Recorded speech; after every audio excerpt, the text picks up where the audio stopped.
Hello again, this is Austin from Purity Music, and following my previous video on the Cymatic Audio uTrack 24, I've had a chap message me, and Wayne Tooley asks, is it possible to record multiple tracks while playing back multiple tracks on the uTrack 24? To which I've already answered on a message, yes you can.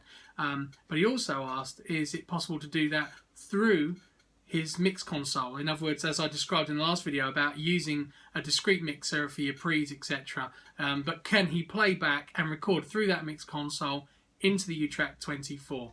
Again, the answer is yes, and that's what I'm going to just demonstrate quickly on this video, because he asked it'd be good to see this as a demonstration. I think it's, you know, like myself, and I think like others, and I know like some questions that Wayne himself had, was there was no real explanation of whether this kind of thing was possible. And you've got to remember the uTrack 24 has 24 individual inputs and 24 individual outputs. And if you're using your DAW software, whether you're using Logic or Cubase, I myself use Cubase, you can route any channel to any track. So what I've done is the inputs all go through a Cymatic audio patch bay that I have on the front of my rack. And what I do with that is it means that I don't have to get to the back of the mixer every time I want to plug something in, you know, and you'll see by the photos that I'm showing you that obviously there's plenty of cables plugged in there, and just to get in there and keep unplugging and plugging things in around the back would be a bit of a pain. So what I've got is this 24 channel patch bay from Cymatic Audio in the front of my rack. And what I do with this is if I also want to listen to my tracks onto the console and control via the console, I can. So what I can do is just unplug a couple of bits that I'm not using, and then I plug in the outputs into the inputs, because I can't plug the outs and the ins at the same time, because you can't use your XLR, your balanced XLR on the back of the mixer and the TRS jack that's on the back of the mixer at the same time, without there being a massive degradation in the sound. So you could probably use a splitter. I myself am going to look into a possible option of having a splitter so that I can have both plugged in at all times. So what I've done is I've unplugged all of my stuff. So as you can see on the picture that's on the screen now, I've unplugged all of these cables and changed it to this. And you can see that all you've got in there is all 24 channels at that point are all plugged in, and that's the outputs from 1 all the way to 24. So that means now what's going to happen is in my DAW software, Cubase Elements 8, the outputs of the recording I'm going to be using is only a 16 track recording. So 1 to 16, obviously the outputs are all plugged in right the way through the mixer. But obviously I can unplug one of those outputs. So what I'm going to do for the demonstration I'm going to use is I'm going to unplug channel 7 and plug my guitar just through a Line 6 Pod HD 500. Just directly into it, just for the demonstration. So I'm going to unplug the output channel of the uTrack track 7, and I'm going to input the guitar on track 7. So you'll be able to hear the previous take, and then, which is awful, and then you'll hear the newer take, which might be just as awful, but we'll see. So there you go. So you can see the uTrack, you can see the different channels, you can see the 16 channels, most of them peaking.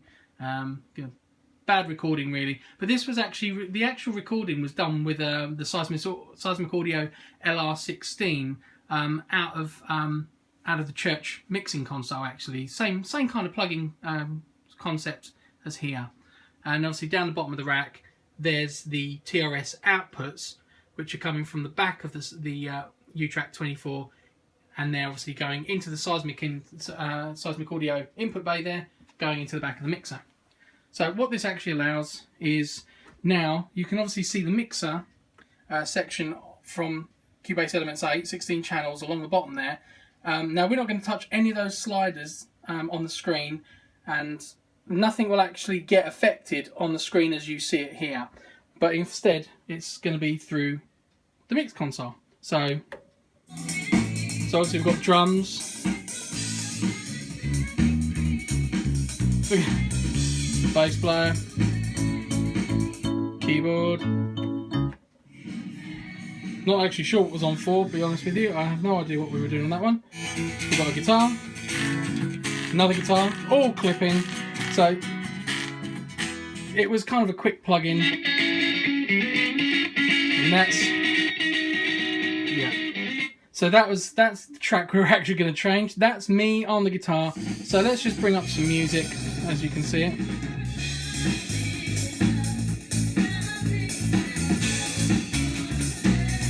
Bit of keyboard. There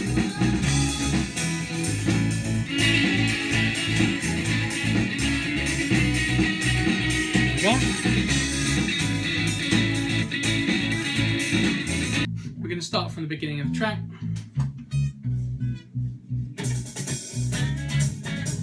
So that's me.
And that's the part we wanted to do. So let's make our way to the beginning of the track.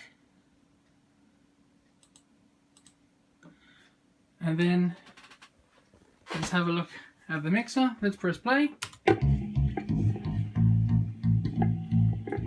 So this now, track 7 is now our new guitar track. Recorded a lot louder than the originals as well.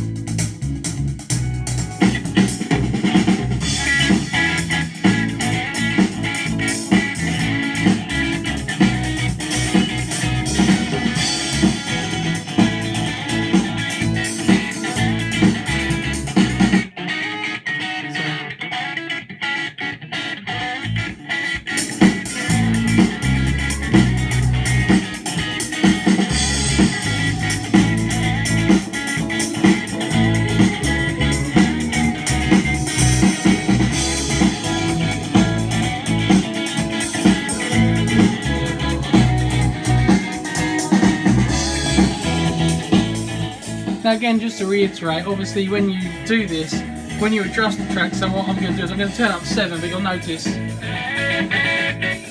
it doesn't actually change on the screen. So it's completely separate. But it just means that you can record, you can even do your mix down like this if you want to do it manually. There you go, you can hear the guitar kicking in again. So you can hear that that is the latest version of the piece that I was doing. A little bit clippy, but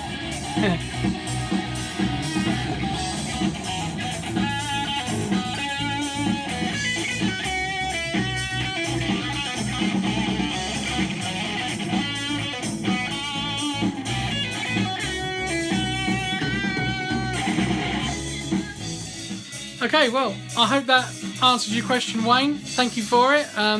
Really appreciate your support. So, you know, if this video has helped you or explained in any more detail what it was you were asking, obviously please drop a like and don't forget to subscribe, because can't say anything just yet, but more Cymatic stuff on the way, because Cymatic's cool.